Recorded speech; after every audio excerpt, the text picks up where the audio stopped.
சுவையான எக் பிரியாணி செய்வது எப்படி? வாங்க வீடியோக்குள்ள போவோம்.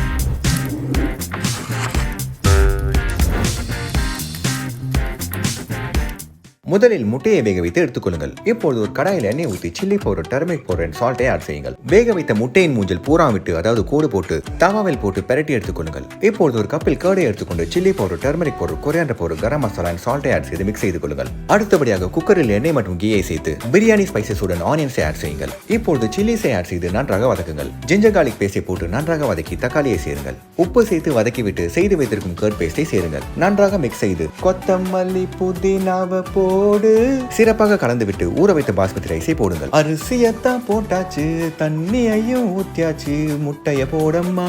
எஸ், தண்ணீர் ஊத்தி முட்டையை ஒன்னொன்னா அடுக்கி வைங்கள். உப்பு சேர்த்து புதினா, கொத்தமல்லியின் ஃப்ரைட் ஆனியன்ஸை சேருங்கள். மூடி போட்டு குக் செய்து எடுத்து அழகா லவ்வோட கிளறி லெமனை பிழிந்தால் சுவையான முட்டை பிரியாணி தயார். செய்து மகிழுங்கள். நாளை சந்திப்போம். Okay bye.